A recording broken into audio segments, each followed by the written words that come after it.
A disappointing game is often worse than an outright bad one. When something's terrible, either riddled with bugs and glitches or delivering a gameplay loop that fundamentally just doesn't work, it's easy to rip it to pieces and then quickly move on. Disappointing games aren't quite so lucky, however. Just look at Anthem from earlier this year. Not a day goes by when the game isn't blowing up headlines in the press or dominating forums. And it's not because it's outright bad, but because there's just enough good in there that makes it such a frustrating experience because it should be better. This is compounded even more when a disappointing release actually boasts some unique ideas or features as well. Whether the games are built entirely around these systems and mechanics or just included them as afterthoughts, they're good enough to have players pining about what they could have been. I'm Josh from WhatCulture.com, and these are 8 incredible features wasted on disappointing video games. Number 8, Planet Terraforming, Mass Effect Andromeda. Mass Effect Andromeda was a total mess of a game, but you can't say that it didn't have grand ambitions. Originally, the title was supposed to be this sprawling space epic, making players feel like real adventurers as they traveled from planet to planet while uncovering the secrets of the Andromeda universe. The idea was that, essentially, you'd be making this new part of the galaxy your home, which is obviously no easy task. Sadly, those plans had to be scaled down as inner turmoil in the development team led to missed deadlines and a lack of direction overall. The focus on discovering uncharted lands and transforming them did make it into the final release, but it was a much more watered down version. The idea that these new planets were completely alien and hostile to humans remained, however, and in just about every case you needed to make the world hospitable by changing the environment through alien technology. Terraforming these planets provided a handful of great gameplay and story opportunities for the Andromeda team, but the system had clearly been scaled down at some point when it should have supported the entire game. Number 7, Augmented Reality Pokemon Hunting, Pokemon Go. Pokemon Go was a bona fide phenomenon, launching to immediate popularity in the summer of 2016, but millions of people who picked up this free mobile game will no doubt remember having a blast with it. Venturing outdoors to catch new creatures, attacking gyms, and bumping into a bunch of people out doing the exact same thing. Hell, I bought my first pair of shorts in about 10 years because of Pokemon Go. It was a truly special time. The game itself was incredibly accessible as well, requiring essentially only a flick of the finger to play, while focusing on Gen 1 Pokemon lit up the nostalgia receptors to anyone who had ever been interested in the universe at some point. For those first few weeks, collecting and evolving your Pokemon was ridiculously addictive, but sadly the developers didn't quite have the content to sustain the interest. That's because the so-called game of Pokemon Go was entirely in collecting the monsters in the augmented reality rather than doing anything with them. That still made for a decent enough time, but there was always the feeling that it could have been so much more. And while more features were eventually added, they were sorely missing from that first wave of interest. Number 6, a non-linear story, Beyond Two Souls. Even the very best video game stories play out relatively straightforwardly. Sure, there might be an unreliable narrator here or a twist there, but the structure of video games as a medium and the control they give players means that they can't get too wacky with their storytelling, at least in the AAA space. Beyond Two Souls, on the other hand, attempted to prove that developers could push the boundaries of how gaming stories are told, offering a tale that wasn't told in chronological order. It's the kind of thing that could only happen in a game from studios like Quantic Dream or Telltale RIP, whose authored controlled stories give the writers much more freedom. Beyond embraced the idea as well, hinging everything around these jumps through time in order to obfuscate specific plot points and deliver powerful revelations. Unfortunately, while this element was inspired, Beyond didn't quite have the narrative prowess to capitalize on it. The jumps around in time made the plot difficult to follow, while the writing in general wasn't quite refined enough to deliver the resonant story many were expecting. Because of this, a remixed edition of the game was released, which put the narrative in chronological order. While this allowed players to comprehend the story though, it broke the pacing entirely, and revealed just how much of the game was built around its non-linear conceit.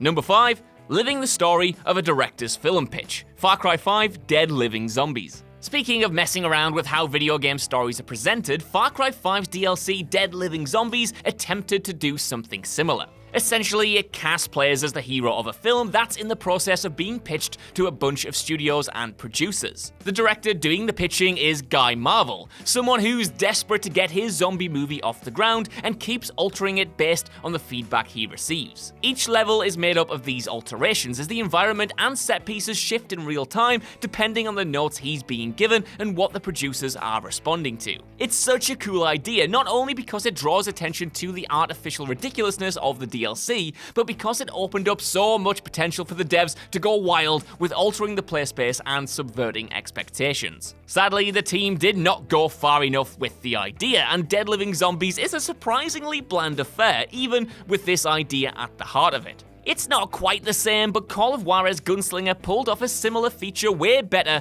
years prior as well, so check that out instead. And while you're at it, get Ubisoft to bring Call of Juarez back in general. It's time, we need another Western. Number 4. Open World Freerunning, Mirror's Edge Catalyst. In a classic case of be careful what you wish for, Mirror's Edge Catalyst was on fan wish lists for years before it came out. But then when EA actually went ahead and greenlit a sequel, nobody cared.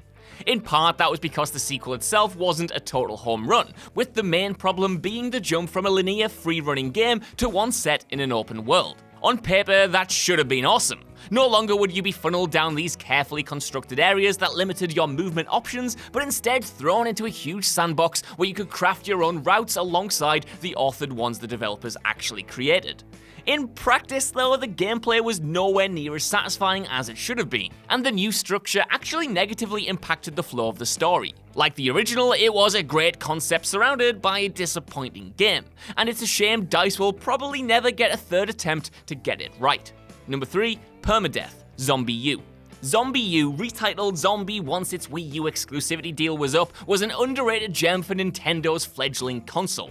It wasn't perfect by any means, hence how it's ended up on this list, but its core survival loop provided a surprisingly compelling horror experience on a machine that was otherwise populated by classic kid-friendly fare. Really putting the emphasis on the survival part of survival horror, the game implemented a permadeath system which would strip you of all your items should you end up zombie chow while out exploring. It wasn't punishing enough to strip you of all your story progress, but dying would see you coming back as a fresh-faced character with only the bare necessities. If you wanted to get your gear back, you'd have to find your previous self, now a zombie, and take them out. Even better, if you were playing online, the corpses of other players and their gear would also appear, subtly making their experiences part of your own. It made for some great risk-reward gameplay, but the combat itself was nowhere near enjoyable enough to make it totally worthwhile.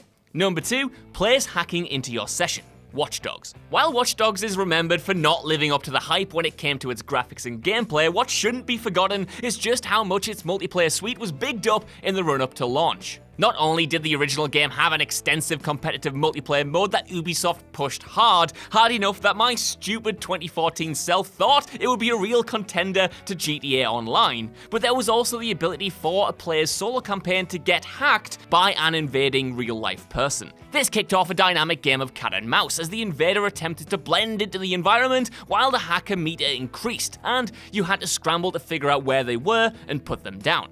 It was undeniably cool for the first couple of times, but the system wasn't the most robust, and the lack of reward for engaging with this mode meant it was barely used. Even when it returned in Watch Dogs 2, Ubisoft had barely improved it, and multiplayer as a whole took a back seat. It's a shame, as games like Dark Souls, and yes, of course, it's another WhatCulture Gaming list that couldn't resist mentioning Dark Souls, has proven how online integration into single player can result in amazing, memorable multiplayer moments. But Watch Dogs never seemed all that interested in pursuing this area properly. Number 1, Flight in Combat and Exploration, Anthem. It might be interesting to know that Anthem's signature movement system, that being the ability to fly around the entire map, was actually something that was almost cut from the game. BioWare apparently toyed with not including the system at all, worried they couldn't get it to feel right and that it would negatively impact exploration. They did eventually include the feature, however, and it became one of the very best things about the online shooter. Taking to the Skies felt weighty, but it had an elegance to it and a sense of speed that felt just right, with it being so much fun to fly around the world and see the sights. Unfortunately, while the devs absolutely nailed this ability and admittedly the combat as well, the game surrounding it didn't capitalize on such a solid mechanic. And look, you don't need me to tell you all the reasons why Anthem was disappointing, as while the core gameplay itself was enjoyable enough, the missions, customization, and story left a whole lot to be desired. BioWare fulfilled players' dreams of being an Iron Man-like hero, but it's just a shame that excitement only lasted about 20 minutes. So that's our list. I want to know what you guys think about these features and these games down in the comments below. And while you're there, could you give us a like, share, subscribe, and head over to WhatCulture.com for more lists and news like this every single day. Even if you don't, though, I've been Josh. Thank you for watching, and I'll see you soon. Bye.